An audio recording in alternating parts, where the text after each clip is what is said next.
विद्यापीठाचे अधिष्ठाता कोमल ठाकरे सर.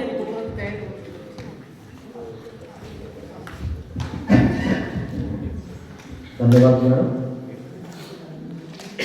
मराठी भाषा विभाग, भाषा संचालनालय महाराष्ट्र राज्य आणि मराठी भाषा विद्यापीठ रिद्धपूर अमरावती यांच्या संयुक्त विद्यमानं बोली वाचवा बोली जागवा बोलीचा जागर हा मराठी भाषा पंधरवड्याच्या निमित्तानं आयोजित कार्यक्रम आपण सकाळी 9 वाजतापासून साजरा करीत आहोत.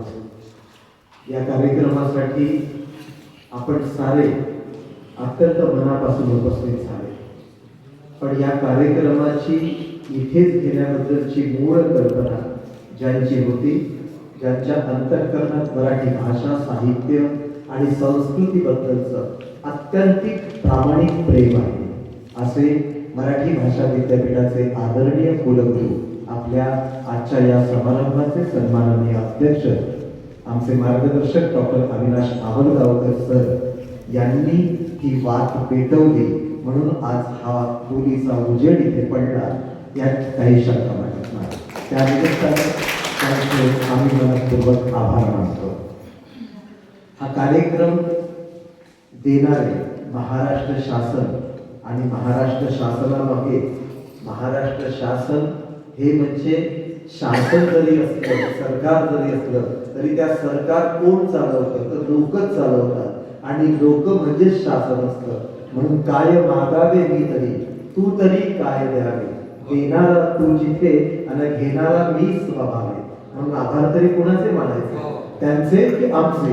म्हणून आपल्या सगळ्यांच्या वतीनं तरी पण या कार्यक्रमाच्या शिरस्त्याप्रमाणे ज्यांनी आम्हाला ही संधी उपलब्ध करून दिली त्या महाराष्ट्र शासनाच्या वतीनं इथं उपस्थित झालेले उपसंचालक भाषा संचालनालय महाराष्ट्र राज्याचे माननीय डॉक्टर संतोष गोसावी सर, त्यांनी या कार्यक्रमामागची मुख्य भूमिका मांडली आणि अत्यंत महत्त्वाचं मार्गदर्शन केलं आणि याच बरोबर मराठी भाषेचा आणि भाषा विद्यापीठाचा विचार शासनापर्यंत पोहोचवण्याची त्यांनी आम्हाला आश्वासित केलं, त्याबद्दल त्यांचे मनपूर्वक आभार मानतो.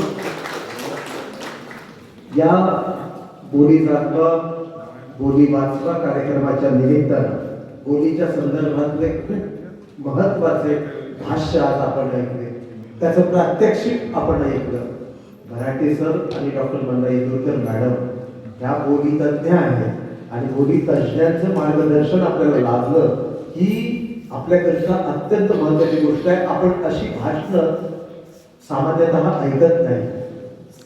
बोलीच्या बद्दलचे, त्याच्या व्याकरणाबद्दलचे, आपल्याच बोली भाषेबद्दलचा अनेकदा आपल्याला भाषिक गोष्टी ऐकताना कंटाळा येतो, बोजडपणा वाटते.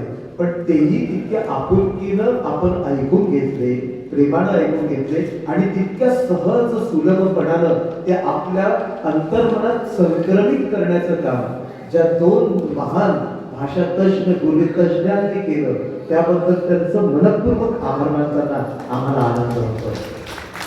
डॉक्टर काशीनाथ मराठे सर आणि डॉक्टर मंदा नांदुरकर मॅडम यांचे मनपूर्वक.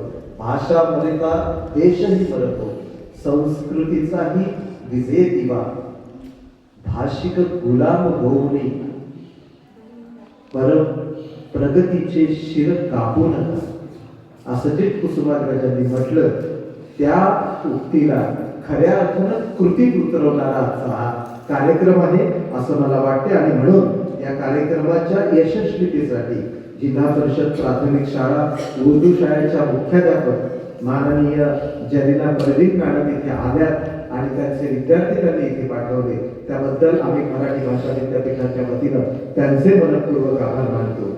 गोविंद गुरुकुल आश्रम शाळा रिद्धपूर येथील आश्रम शाळेचे मुख्याध्यापक माननीय श्री संजयजी कोळे आणि त्यांचे परिपूर्ण शिक्षक आणि मॅडम हे सगळे इथे उपस्थित होऊन आपल्या मुलांसह उपस्थित होऊन सकाळी बरोबर 9 वाजता आणि सगळे प्रतिसाद दिला.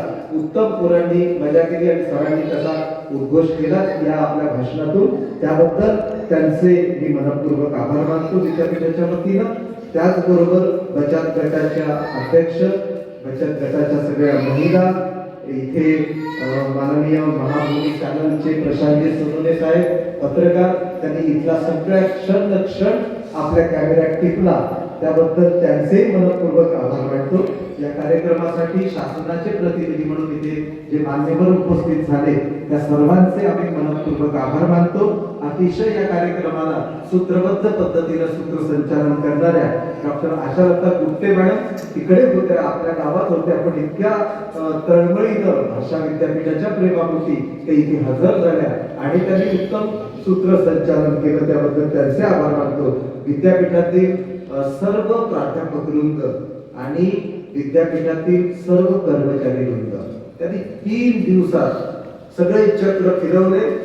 आम्ही रात्री किती वाजतोय याची वाट न पाहता ही पालखी किती वाजता असते आमची, आम्ही काय काम करतो, ही मनुष्यबळाची ताकद आणि ही शक्ती आम्हाला कशी कुठून आली हे, आणि ही तर देवभूमी आहे. या देवभूमी हे सांस्कृतिक भूमी आहे सरांनी सांगितलं, आणि या भूमीत जी ऊर्जा आहे ती ऊर्जा ही कार्य करण्यास आम्हाला प्रवृत्त करते. त्या पद्धतीने हे सगळं कार्य सकारात्मक बाजूने पुढे सरसावत राहिलं, त्याबद्दल या सर्वांचे आभार मानतो. इथले विद्यार्थी परीक्षा सुरू आहेत आमच्या विद्यापीठाच्या, आणि त्या परीक्षेतून सुद्धा आपला अमूल्य वेळ काढला इथे आले, आणि आज पुन्हा एक लोकनाट्याचा कार्यक्रम सुद्धा इथे होणार आहे, आणि काही बाहेरची टीम आहे, आणि या सगळ्यांनी अतिशय मनापासून सहकार्य केलं, त्याबद्दल त्या सर्वांचे आभार मानतो. प्रत्यक्ष अप्रत्यक्षपणे